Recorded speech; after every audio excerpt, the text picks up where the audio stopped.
Welcome back to another edition of the Cavaliers Weekly Report on the Bleacher Report app. Thank you to Bleacher Report for allowing us to do this. And for the second straight week, we are talking about the Cleveland Cavaliers getting set to take on the Oklahoma City Thunder. Last week was a recap of their first meeting of the season in which Cleveland won 129-122. Today, and in just over 2 hours, is the rematch, this time in Oklahoma City. Since that matchup last Wednesday, the Cavs are 2-1. The Thunder are 3-0. But tonight, they'll be without one of their biggest and most important players. And we'll break down how that'll impact the outcome tonight in just a second. But to get into tonight's matchup, let's go back to last week to kind of figure out what Cleveland did so well to put up 129 points on the NBA's number one defense. And then let's figure out how OKC can counter and kind of stop what Cleveland wants to do. And then we're also going to talk about what Cleveland's counter to OKC's counter is as they get ready to take on the Thunder tonight. It is worth mentioning that Oklahoma City has not lost a home game since mid-November. They've won 9 straight. The Cavs have won 6 straight road games by an average of 15.8 points per game. This is the NBA's best road team against the NBA's second best home team. It's the Eastern Conference's number 1 seed versus the Western Conference's number 1 seed. It's the number 1 offense in basketball against the number 1 defense in basketball.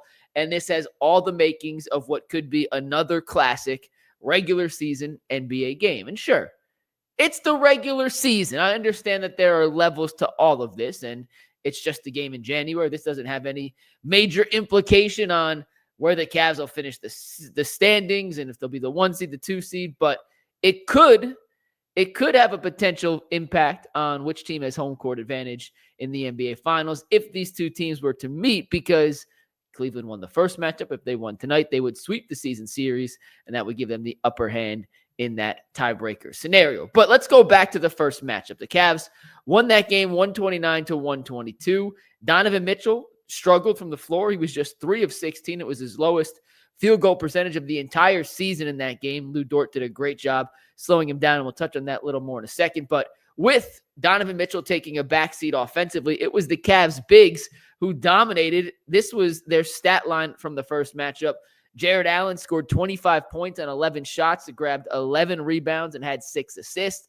Evan Mobley, 21 points. He was 8 of 13 from the floor. He had no threes. All 8 of those field goals were of the 2-point variety. He had 10 rebounds and 7 assists. Allen and Mobley became the first big man duo since Tim Duncan and David Robinson in the 98 season to both post stat lines of 20-plus points, 10-plus rebounds, and 6-plus assists in the same game. So clearly, those two dominated the OKC front line. And tonight, Oklahoma City is going to have to contend with Mobley and Allen without Chet Holmgren and now without Isaiah Hartenstein, who suffered a calf strain in their most recent game Tuesday night against Philadelphia. He'll be reevaluated in a week. Nothing too serious long-term. But in the immediate factor, that leaves OKC's front line incredibly thin to try and deal with the Cavs' big man tandem up front in Mobley and Allen. In place of Isaiah Hartenstein, I would guess that Jalen Williams, the other Jalen Williams, will get the start at the big man position, and they're going to have to figure out some creative ways to get the ball out of the bigs' hands so that those two just don't use their size and strength to dominate down low. In the first matchup, and this is my first X factor of the game, OKC made the conscious decision that Donovan and Darius, you guys are not going to be the one to beat us. We're going to force the ball out of your hands and force Jared Allen and Evan Mobley to be the decision makers and be the guys that if we lose, we can say, all right, it's because Evan and Jarrett beat us. And as we just mentioned, those two did a tremendous job beating OKC. By the end of the game, Oklahoma City was blitzing the pick and roll situations, forcing the ball handler, mostly Darius and Donovan, to just dump it off to the big man at the high post and have them make the right read in a 4-on-3 situation. I don't have the exact number, and there's no way to truly quantify it, but I would put my guesstimate at about 95% of the time, Allen and Mobley made the right decision and made OKC pay. They don't always make the shots, but it's all about the process and making the right pass to the open guy and forcing OKC's defense into the most vulnerable position. They were masterful, the two bigs, at doing that in the first matchup. So tonight, in round 2, without Holmgren and without Hartenstein, I fully expect Oklahoma City to flip the script on their defensive strategy. Instead of allowing Allen and Mobley to catch at the high post in an advantageous 4-on-3 situation, I think what Oklahoma City is going to do is force Dort and Cason Wallace and SGA and Jalen Williams of the smaller variety, or whoever is out on the perimeter guarding Darius, Donovan, LeVert, Jerome, whatever ball handler the Cavs have on the court. Force them to chase over a screen, they'll hedge and recover, and make Donovan and Darius be the guys to beat them. And certainly that is a dangerous preposition. Darius and Donovan are both having incredible seasons. They both should be Eastern Conference All-Stars. Donovan should be a starter. Darius should be a reserve. We don't have to argue their merits right now. But if you're asking those two to be the guys to beat you, more often than not, they can. But on the flip side, more often than not, opposing teams don't have the defensive capabilities at the guard position that Oklahoma City has. I found this stat after last week's matchup about Lou Dort guarding Donovan Mitchell. Now, Donovan Mitchell is averaging just above 23 points per game this season, which is a few points below his most recent season averages. He's been in the 26, 25, 27-point range the last couple of seasons. Part of the reason his numbers in a box score setting are down this year is because, well, frankly, Evan Mobley scoring is up, Darius Garland's scoring is up, the bench scoring is up. He's only playing 31 minutes per game. He's scoring 23, 24 points in 31 minutes. His per 36 numbers right in line with where they typically always are. So not too worried, but you always get a little worried when Donovan Mitchell has to face off against Lou Dort. According to NBA tracking data, Donovan Mitchell is just 23 of 80 from the floor over the last 6 seasons with Lou Dort as his primary defender. That's a 28.8% field goal percentage. That's not just low. That's almost 16 points lower than his career field goal percentage over the entirety of his career. We're talking 16 points. Lou Dort, for whatever reason, does a better job of guarding Donovan Mitchell than any single player in basketball. And he doesn't just do it by a little margin. He does it by a significant margin. 16 points for a scorer of the caliber of Donovan Mitchell is absurd. And part of it is the physicality. Part of it is the lateral quickness. Part of it is mental. And the other part is simply Lou Dort's an elite defender. So nothing to take away from Donovan or Lou Dort. Give Lou Dort credit. But there's clearly a trend that the Cavs are well aware of, Donovan's well aware of, and the Thunder are well aware of in that individual matchup. So if you know Lou Dort can do a good job containing Donovan Mitchell by himself, then you may not be as worried about sending extra guys to Donovan, which would then negate the ability to send help to the post, help in the corners, help trap Evan and Jarrett, or blitz a ball handler if it's Darius. So I think OKC tonight says, we got to live with something. And if it's going to be something, it's going to be Lou Dort on Donovan one-on-one. And along those same lines, it's impossible to keep Donovan out of the lane, but you can make his life much more difficult when he gets into the paint. And this year, his numbers around the rim have been slightly lower than we've seen over recent memory. He's only getting to the rim this season at a 23% clip. That's 4 points lower than last season and just a tad bit higher than his career low. When he is getting to the rim, he's not finishing as well as we've become accustomed to. He's only finishing 58% of his shots at the rim this season, way closer to his career low than where he was last season, which was way above his career average, But this 58% is much closer to being an anomaly than it is being his career averages. So OKC, funnel Donovan in, make him shoot over outstretched arms, and let Lou Dort do what Lou Dort does best, and that is put the clamps on Donovan Mitchell. So how can the Cavs, knowing that, flip the script on Oklahoma City? Well, that's where Donovan the passer comes into play. Donovan Mitchell this season is averaging 11.2 drives per game. That's right along his season average. And his kick-out rate on those drives, right along his career averages, about 43.8%. So nothing strange there. But here's where Oklahoma City and their defensive principles play right into Donovan's strength. If Lou Dort's going to make shooting the ball difficult for Donovan and scoring difficult for Donovan, then Donovan's passing becomes the Cavs' biggest weapon in this individual matchup. Oklahoma City has the number 1 rated defense in basketball. They're one of the elite defensive rating teams we've seen in the 21st century. But one thing they don't do very well, and part of it is strategic, is guard the corners. Oklahoma City is the only team in the NBA this year allowing 11 or more threes against them from the corner per game. The other team, second, third, fourth, fifth place, is about 10.5. OKC's over 11. And that plays right into the Cavs' favor because the Cavs are top 5 in the NBA in three-point attempts from the corner per game. They're top 2 in the NBA in three-point makes from the corner per game. And they're the 4th best team in the NBA in the corner three-point percentage. So OKC gives up a lot of corner threes because they sag the paint, they help off, they make it as difficult as possible for you to shoot over the outstretched arms because they don't have a traditional Jared Allen, Evan Mobley, Wemby type shot blocker. So they want you to drive and kick, but that's what the Cavs do incredibly well. So Donovan tonight, get in the paint, get 2 feet, draw the defense, and kick. Draw the defense, find Darius in the corner. Draw the defense, find Karras in the corner. Find Mobley in the corner. Find Dean Wade. Find Max Strus. Cavs have shooters all around. They very rarely play any 5-man lineup with more than one non-shooter on the court. And for about 40% of the game, they have 5 guys on the court at any given time that can knock down a corner 3 ball. So in those situations when Jared Allen's not on the court because he's the one guy that plays that isn't really a 3-point threat, drive, kick to the corner because OKC is willing to give that up time after time after time. It's imperative the Cavs make them pay. On the other side, we saw the Cavs zone give OKC a ton of fits in the fourth quarter. According to my own tracking, and I couldn't find this on NBA.com or Second Spectrum or Cleaning the Glass, I went back and watched the possessions. So this is my tracking. If it's off according to the official stats, I apologize. This is my personal tracking. The Cavs played zone on 8 possessions in the fourth quarter against Oklahoma City last week. In the fourth quarter, the Cavs held OKC to just 20 points, their lowest of any quarter in the game. And during that 8-possession stretch, they forced 3 turnovers and held Oklahoma City to 5 points. I'll say that one more time. During the 8 possessions of zone they played, they held Oklahoma City to 5 total points. Here's my hand. 5 total points. And they forced 3 turnovers. Now, Oklahoma City is not a tremendous 3-point shooting team. Tonight, they don't have Hartenstein to put at the high post, who's a pretty good facilitator from that situation.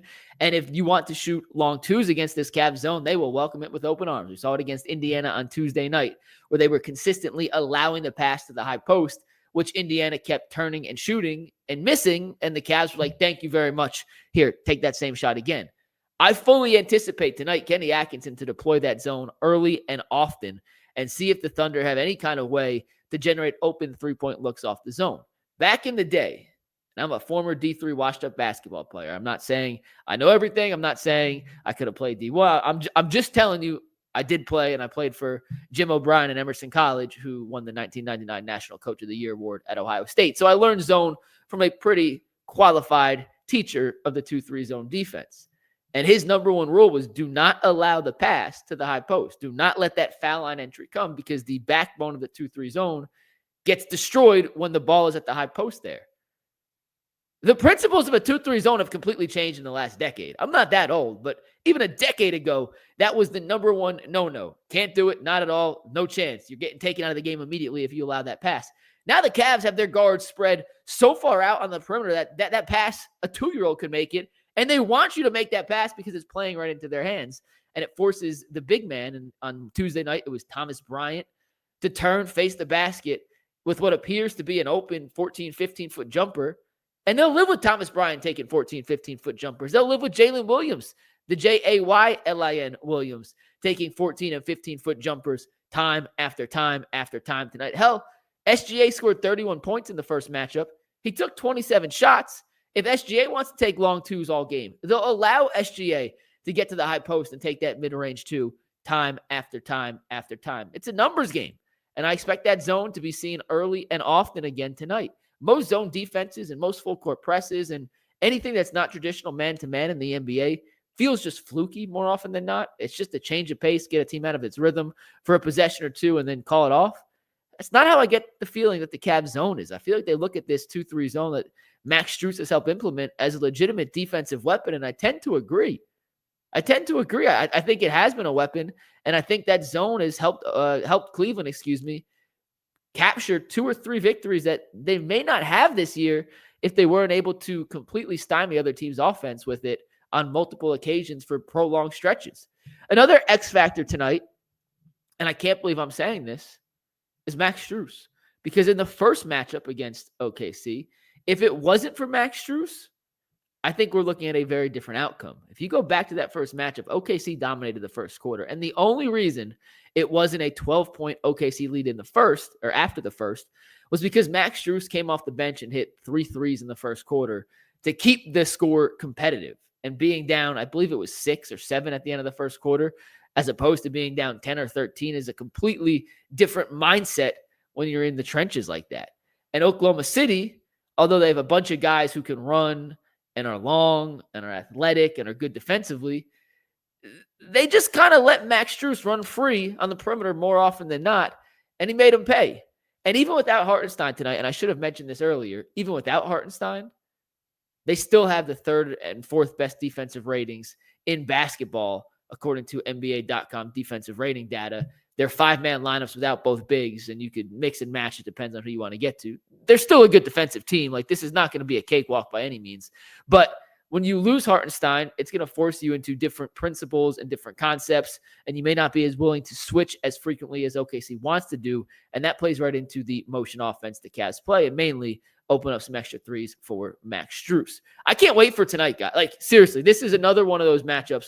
Number 1 offense versus number 1 defense. You have all the things that you would hope and would love to see from a Cavaliers offense going up against a team in OKC that has all the pieces on paper to potentially slow them down, and vice versa.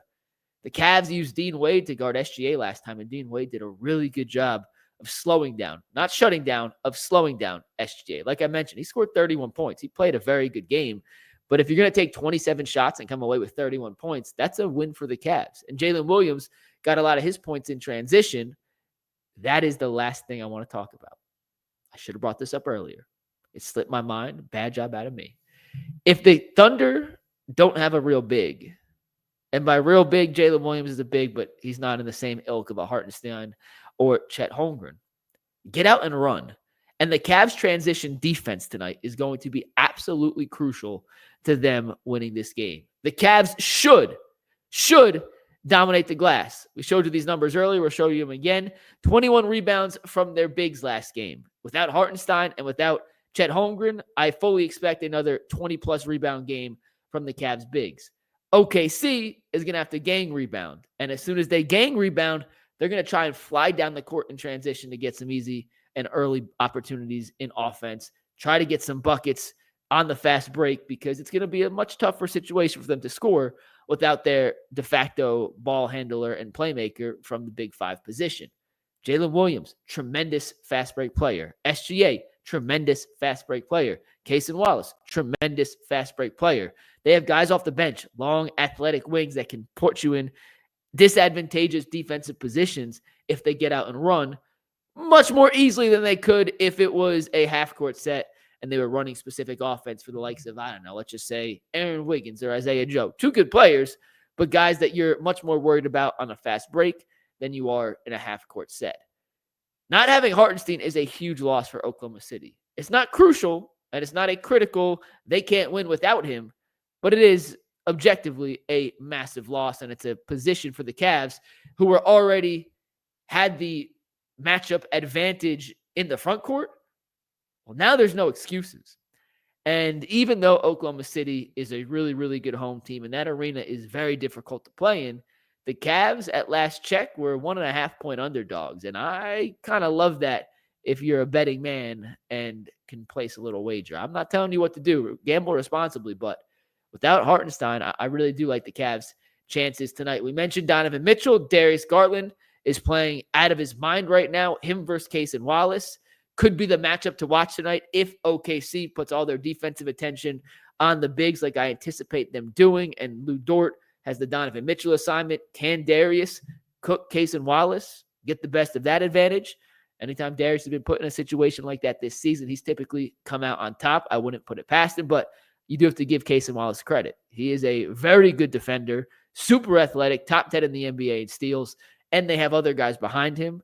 Alex Caruso, who I believe is expected to play tonight, and some other guys who are also capable of putting on full court pressure, mucking things up, and just making it a more difficult assignment for Darius Garland. But the Cavs and the Thunder tip off here in 2 hours and 10 minutes on TNT. Make sure y'all tune in. This has been your weekly Cavs update on the Bleacher Report app. If you liked what you heard, follow me on Twitter at Mike Lucas TV. We appreciate you. We'll see you next week at the exact same time right here on the Bleacher Report app. For now, though, go Cavs.